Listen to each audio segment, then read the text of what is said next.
Hello there, students. How are you doing? I am in my kitchen, which is my virtual lab, okay?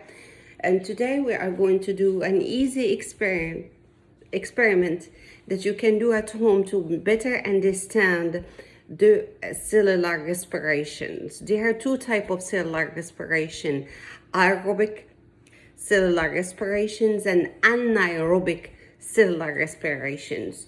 What is the difference between them? It's just the presence of the oxygen. Aerobic respirations need oxygen. Anaerobic respiration does not need oxygen, does not use. It happens without the oxygen. So let's get started. So let me show you my lab area. So I already disinfected my area, all right? I wipe it out. I have protective goggles, and I do have gloves too if it's needed. If for some reason I'm allergic to some of any product I am using. All right, so I'm just using whatever to do this experiment. Before, let me explain to you very well what is cellular respiration. Okay, cellular respirations, this is the chemical reactions, if I can say, or the metabolism that your organism is using to get energy for your body to do the work. So in another word, any cells of your body harvest this energy so it can do the work. Digestive cells, nerve cells, cardiac cells, hepatic cells, etc., etc. All the cells, you know why you eat, right? Sometimes you say, oh my God, I'm out of energy. Why you eat something. This organic molecule that you are eating, we are going to refer it to sample molecule of sugar or candy, okay? Sample, and each one of your cells. So you are going to imagine all yourself like one cell. Look at how one cell is going to harvest this energy. So we are going to make it like you are eating. You are eating a piece of sugar, croissant, whatever you are eating. So we make it like a sample molecule of glycose, sugar, sample sugar, right? Right? C6H12O6. What you are breathing, oxygen. And what you are giving out, CO2, all right? And water. This is what your body is, each cell is producing inside of your body. So you are breathing out CO2 and water. So let's balance these equations because it's a chemical equation, 6,6. It's use oxygen. So this is what we call aerobic respiration.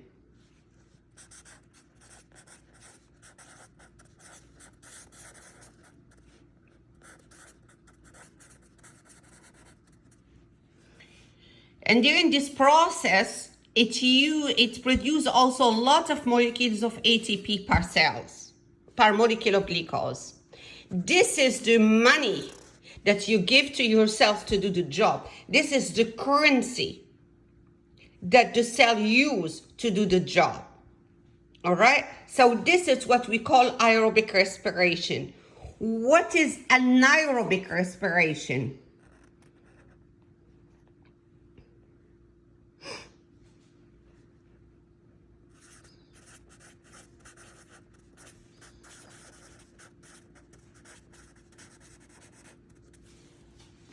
You don't move to this part until you understand this part. Did I understand what is aerobic respirations?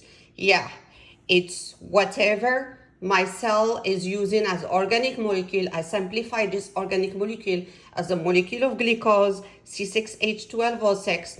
I am breathing oxygen. This is exactly what I am doing. What I am doing, I'm taking off CO2. I take off CO2 by breathing or by different ways. And the water also but I produce also ATP, and this is the currency that my cell use to do the job.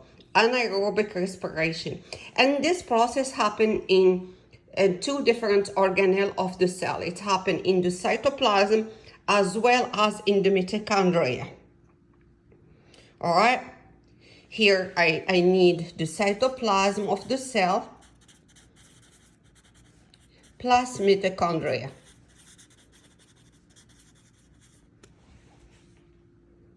Okay, anaerobic respiration.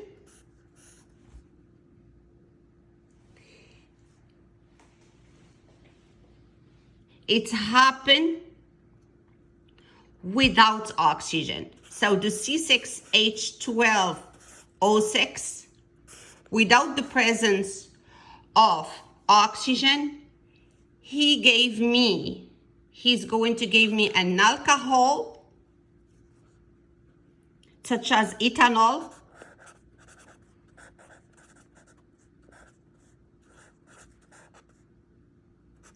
plus CO2.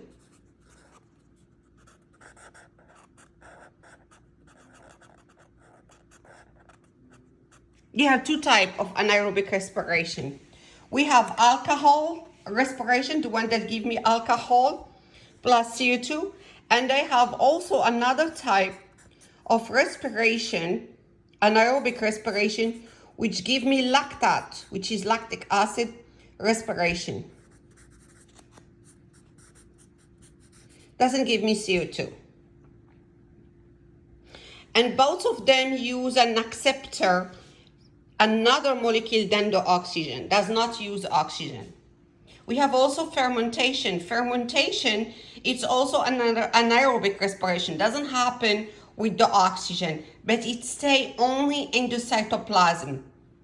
This can use the mitochondria, but it uses as an acceptor of electrons, another molecule than the oxygen for the anaerobic respiration. Fermentation, it's restricted only to the cytoplasm. It's only glycolysis, which is the catalysis of this molecule of glucose. So glycolysis happen in all those chemical reactions, aerobic respiration, anaerobic respirations, as well as the fermentation. We call that glycolysis. It's you over here. Glycolysis, which is the catalysis of the sugar.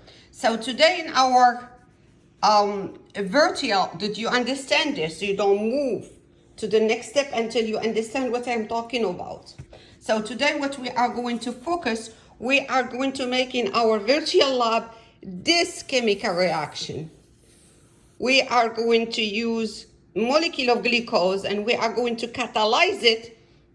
And how we catalyze this? We don't have enzyme in our kitchen, but we do have yeast that contain an enzyme that will catalyze a simple sugar. And we are going to see a productions of ethanol and CO2. So to do so, let's remove that. So what we need, of course, we need yeast. All right, we need, you have to make a 3 package of yeast. I mean, I need 3 spoons, 3 full spoons of yeast, okay? What I need oil, cooking oil. I need sugar. I need simple balloon.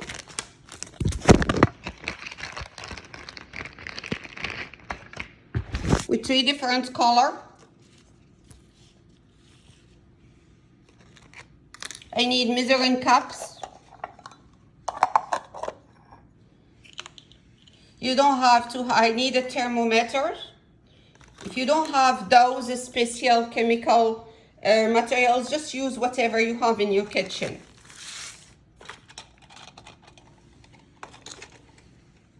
I need 3 bottles. In 1 bottle, I am going to put cold, 100 milliliters of cold water, 100 milliliters of warm water, and 100 milliliters of hot water. So what I'm doing, I have to ask questions. that I am going to answer by doing this experiment.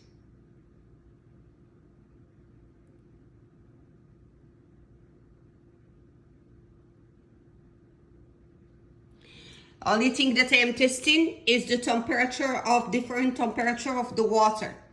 So my question is, how does water temperature does affect the rate of my anaerobic respiration in the yeast? So this question becomes the problem of my experiment. And as hypothesis, we are going to make an hypothesis, and it's a way to think what's going to happen. It's just an educated guess and may or may not be what actually happens.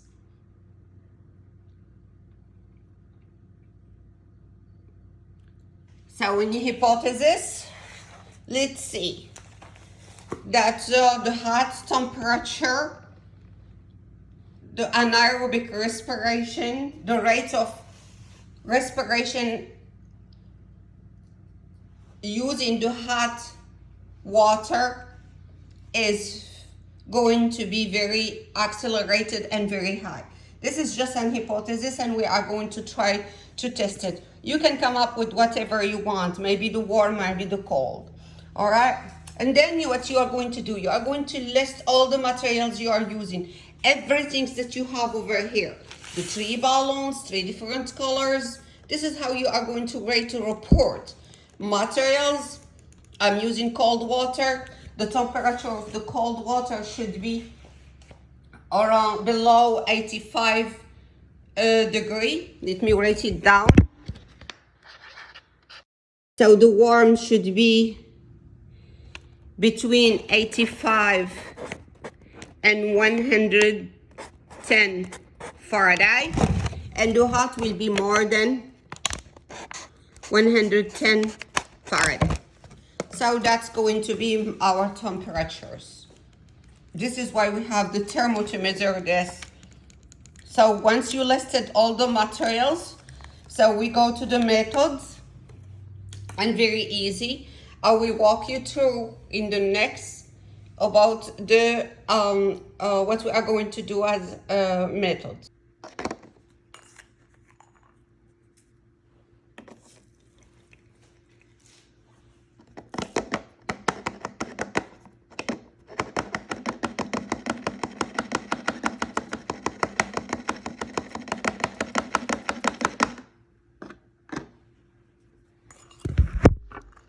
I'm sorry, I have to put the phone away. 1 teaspoon.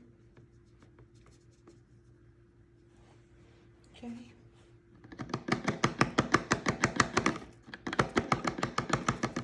Remember, I put 100 milliliters of cold water, warm water, and 100 milliliters of hot water.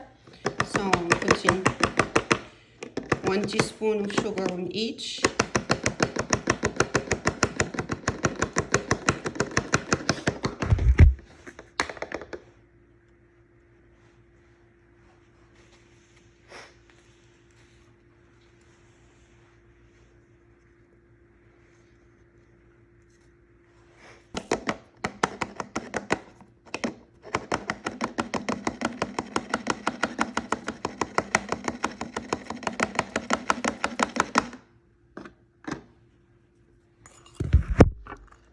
I'm sorry, I have to put the phone away. 1 teaspoon. Okay.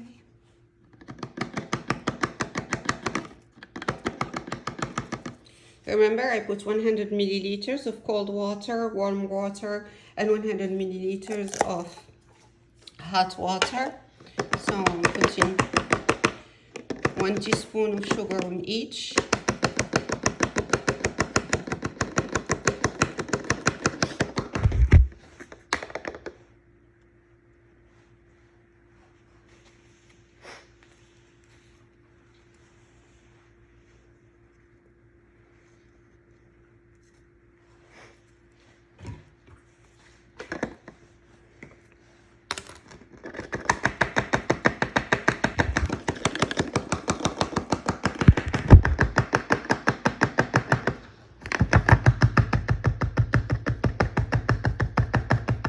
Make sure that all my sugar is down.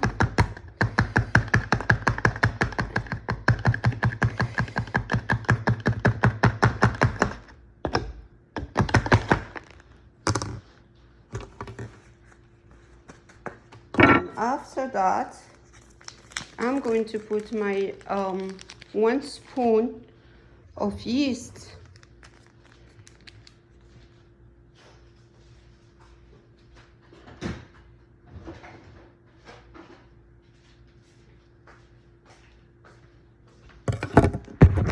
One spoon of yeast that I put in little baggies like that. Yeast. And then I'm going to pour it inside. It's so easy for me to have them in a little baggies like that, and you can use also aluminum foil anyway that is possible. So I take my bag and they put a hole here in the side and they just pour it inside of the bottle. It's 1 teaspoon of yeast in each. Yeast have an enzyme that is going to help glycolyze or catalyze the sugar.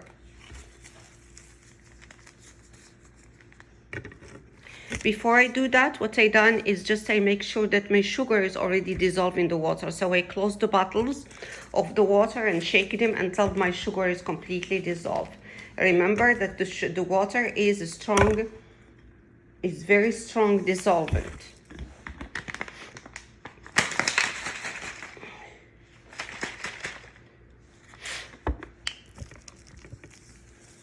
Add the yeast on the last one.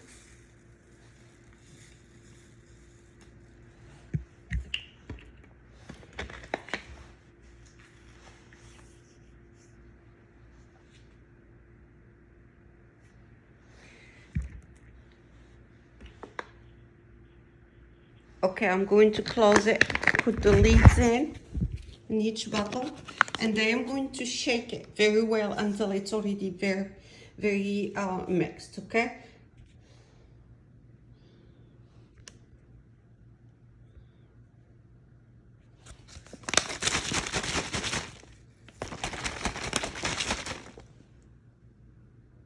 Good.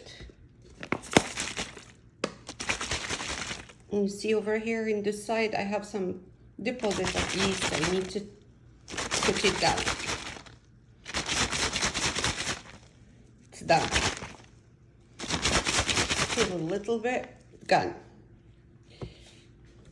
Hot water, careful. Use some glove because it's really hot. Okay. All right, I'm done. And then I come up and I'm going to remove the lids and add a teeny, very a little layer of oil in the top to prevent, actually the oil is going to prevent the contact with the air because I'm doing an anaerobic. I don't want any oxygen in. All right, okay.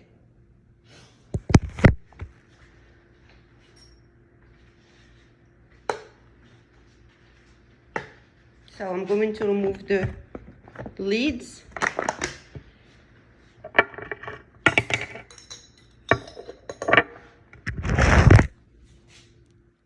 I'm going to add just a little bit.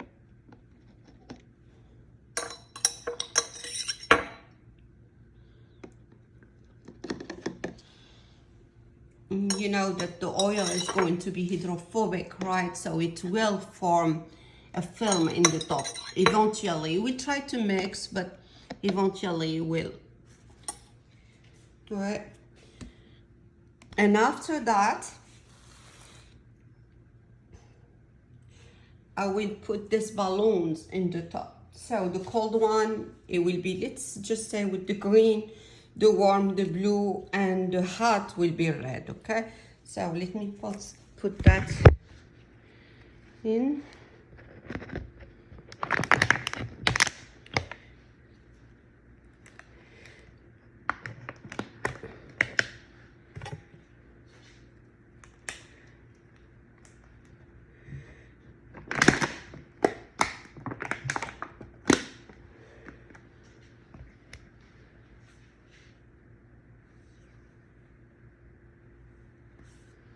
Okay. So this is my final experiment. So I'm going to leave it. I already put the timer for 5 minutes using my phone. And in 5 minutes I will come back and we are going to measure the foam that has been formed in the top of the water oil layer. Okay, I come back in 5 minutes. Did you see how the warm water they produce gas is amazing? Look at the balloon and look at the foam that has been formed. Almost, if I measure it, it's almost 6 centimeters. Over here it's not even 0.3, and over here is not even 0.5. So I have in the cold, I have 0.5 centimeters. In the warm, I have almost 6 centimeters, and here I have 0.4 centimeters. So let's wait for 10 minutes and see what's going to happen. All right, it's amazing. Look at, this is the oil, this is the foam. You see the white things? This is what form in the top, very thin in the hat. This is the hat, and the balloon is not even blowing up. Look at this in the warm. Look at this, the foam over here.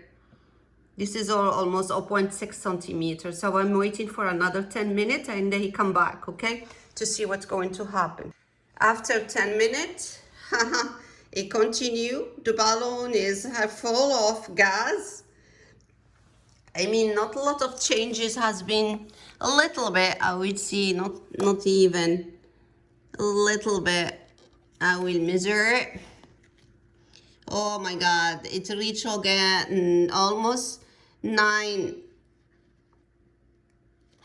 centimeters. Over here is less than 1 centimeters, and over here it's very hard because I put hot water on it. It's 0.5 centimeters. So let's see 0.5 centimeters. He's reached 10 centimeters, and the cold is it's almost 1 centimeter, not really, 0.8 centimeter. Okay, so let's come back, but after 20 minutes.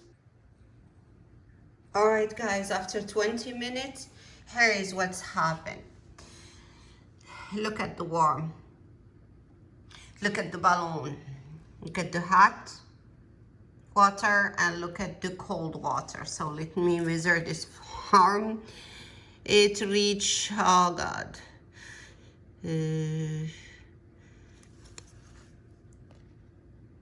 15, 17 centimeter. This one, the form doesn't really change a lot. It doesn't change a lot. So this is reaching 17 centimeter.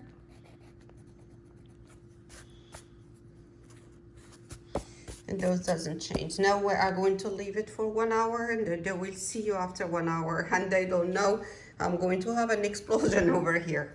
So let's wait for 1 hour what's going to happen. Okay, bye. Remember our questions is what factors cellular respiration we are testing, and what make these 3 bottles that we are using different. We are testing how temperature affect the rate of the anaerobic respiration, and we use cold water, warm water, and hot water at 3 different temperatures. All right. And our hypothesis is that the hot water, if you remember, is the one that will produce more foam. And following our table, after 20 minutes, I'm leaving it right now. It's still going on for 1 hour. Okay, so during this time, you remember the data that we got. We get with the cold after 20 minutes 0.9 centimeters. At the warm we have more than 17 centimeters. At the hot we have 0.6 centimeters. So therefore the warm water is the one that produces the most foam, right? He's the one that produces the most foam. So our hypothesis saying that the hot water is going to be the one is not confirmed. Does not mean that we done something wrong. No, it's just our data does not confirm our hypothesis. Remember what is hypothesis? Hypothesis has been tested. It's something tested. It's tested. We have to test it and we have to confirm it or non-confirm it. Does not mean we are doing something wrong. And after 1 hour, we are going, and what caused this foam in this experiment? The foam is caused, of course, by the growth of yeast. And why we use yeast? Yeast have an enzyme that will catalyze the sugar. Remember our equations, sugar and an aerobic with no presence of oxygen is going to give me an ethanol, which is an alcohol, plus a gas, CO2, and this is this gas that's below this balloon that we are seeing over here. This production of the gas. This is this is what we are using. C6.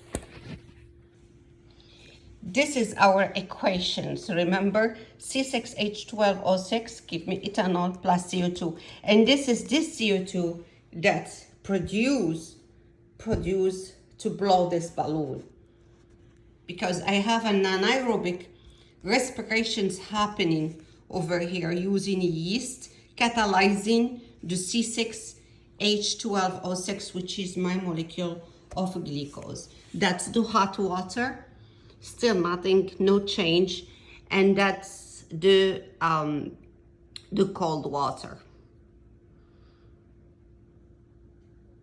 And the only reason, because this temperature, warm water, is the temperature that it's the optimum for the enzyme that exists in the yeast to do the job. The hot water destroy this or denature this enzyme that is in the yeast. So it is the cold water. It completely denaturated. So this is amazing. This is producing. So I'm leaving it for like 1 hour to see what's going to happen. And it's still going on. So what do you think? You put sugar in happen? Why you think that we put sugar in contact with the water and the yeast? Because the sugar is going to be catalyzed, as I said, in ethanol and the CO2. CO2, we can see it. It blowing the balloon. Ethanol, we have to smell it. We're going to take the balloon and try to see if we can smell this alcohol, bready, like a bread, like alcohol, like a pungent smell. And following, looking at the chemical reactions, we know that this is the CO2 that has been produced.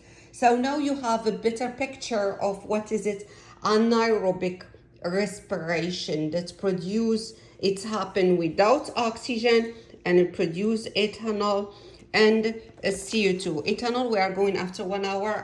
We will take the balloon and smell the reaction. All right, I see you like in few minutes when I done 1 hour. If you look at it very close, my oil, you see, little teeny form. It's not really significant. And no blowing up on the balloon. But what is amazing, look at my cold water. After 1 hour, starts also producing some CO2, and some anaerobic respirations happen over here for the simple reason. Look at the foam. It has been formed.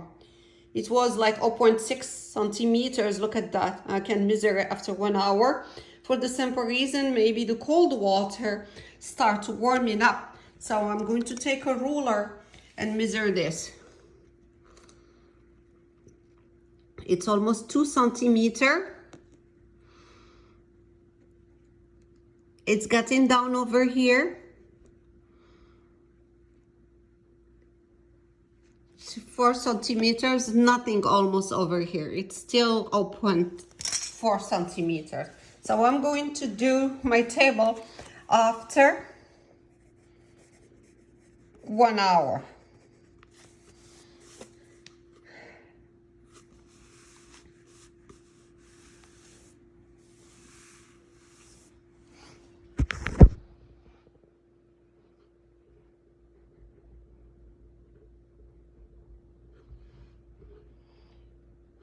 And after 1 hour, nothing changed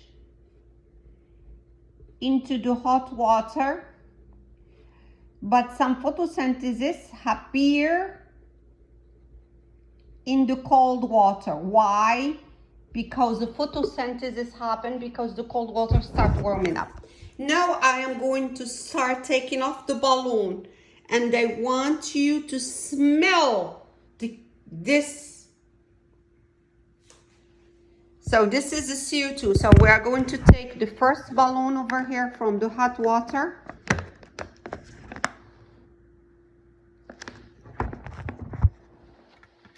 I'm going just to cut it.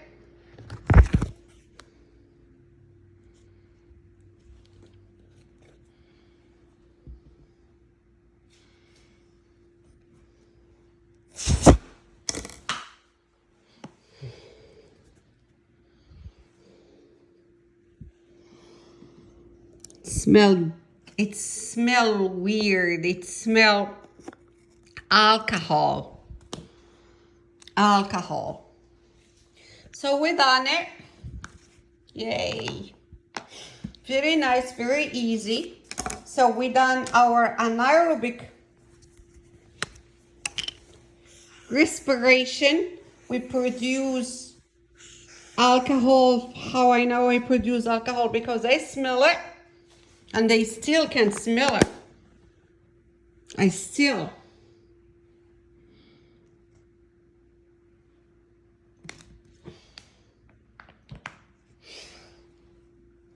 they produce CO2 because my balloon blow up. Okay. Remember that we have also another anaerobic respiration that produce lactate, not alcohol, and produce ATP as energy. And the cellular respiration, which is aerobic respiration using oxygen, produces CO2 and produce water. And this is what all the animal cells do. All right, thank you so much. I will see you for next experiment. Bye.